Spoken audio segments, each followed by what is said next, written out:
Hey, Sound Discussion, Nate here, and I'm with Mitch Rose from the DIY Recording Studio. He has an excellent YouTube channel for all things DIY. I've come across it in my search for questions when it comes to building preamps and compressors, both 500 series and full rack.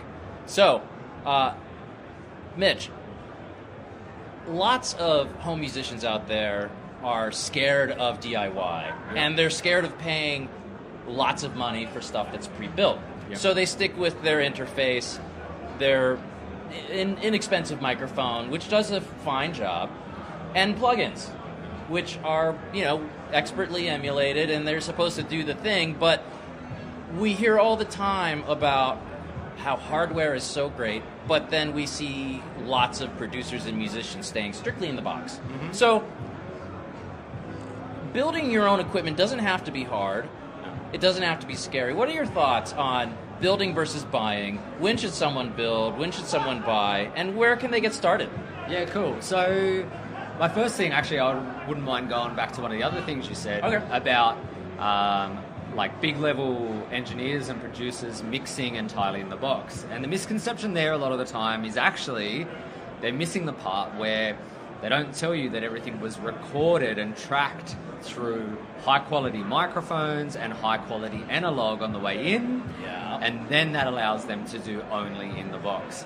If they were using your 2i2 Focusrite with a cheap microphone, I don't think their mixes would sound as polished without that hardware on the front end. So for anyone that wants to get into DIY for the first time, is thinking about it, or looking to get into hardware, let's say, you're ready to go into hardware when you feel that you've reached maybe a plateau in your ability to get a certain quality you might be chasing. So whether it be on vocals or bass, if you feel like you're not getting the tonality that you hear in records, you might be ready for hardware, because you're actually starting to hear that difference.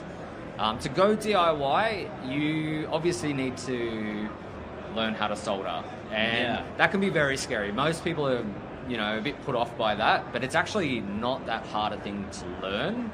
I learned it as a teenager when I went through a course at college, and then I didn't do it for years. I didn't solder. I soldered leads and stuff here and there, when I did repairs, but just on nothing like major circuitry.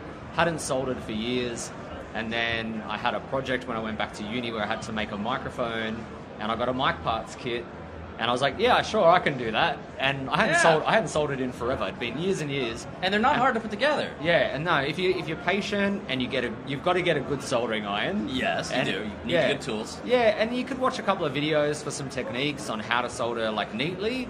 But if you take your time and you're patient, soldering is actually quite an easy thing to do.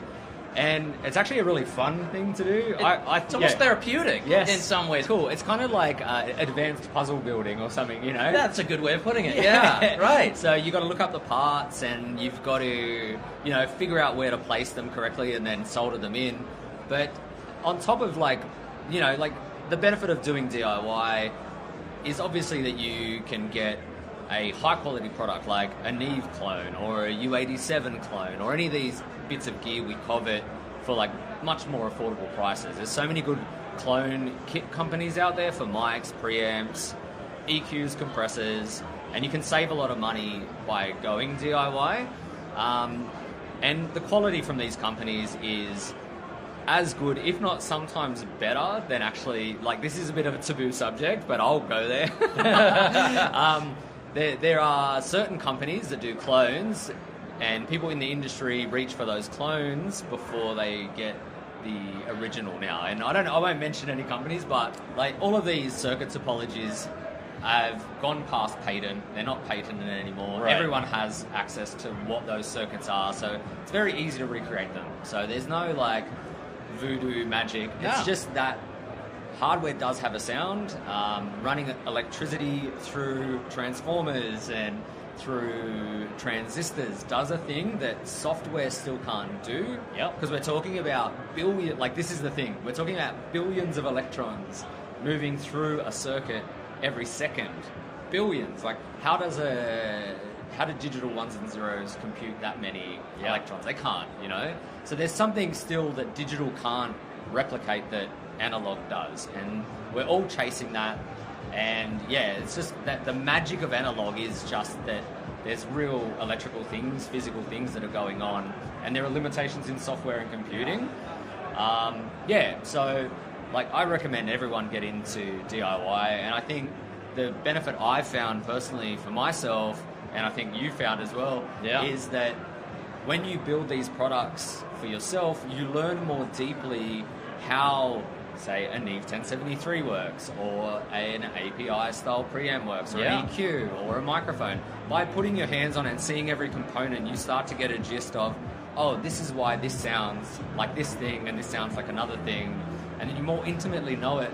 So then even if you are using plugins, and like I use plugins every day, people sometimes misconstrue me for like a hardware shill. Right, you don't stop using the plugins, but now you have a better idea of the gain staging of the plugin and how it works, and absolutely, and you perceive things differently. Absolutely. Yeah, it definitely helps you use those plugins way more effectively and just become a better engineer. And just really, at the end of the day, I think we've lost the idea of an engineer. If you were an engineer back in the 60s, you were an audio engineer. You had to be able to actually repair the gear. Yeah. And we've kind of come away from that, and that's okay.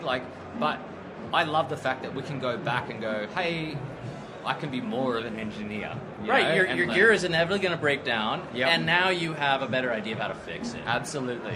Yeah. And there's something tangible about turning a knob in the physical realm that clicking a mouse and turning a knob on your computer screen, it just doesn't feel the same. You don't have that same visual to tactile connection and auditory. Absolutely. There's something to that. Yeah, I think that's that thing where we come across where we mix with our eyes when we're in front of a screen, and so when you're mixing with your mouse on a plug-in, you're very much mixing with your eyes. Yeah. Whereas as soon as we go tactile, we go into mixing with our ears very naturally. We stop looking at the screen, we're looking at our hands, or just looking away from the screen as we dial things in, and that makes a huge difference to how we listen and brings us back into listening. Yeah. And there is, as you said, that thing of touching something and then listening for the response rather than visualizing it anymore. So analog does have that benefit. It does allow us to kind of get back to listening more, I feel. And look, everyone at the moment, one of the biggest things people talk about is, oh, I need a control surface. Why? Because they need faders at their fingers. Yeah. And it's for the same reason, right? It's because there's something that happens when you put your fingers on the fader and mix with that. I come from live. I mixed as a live engineer for many, many years.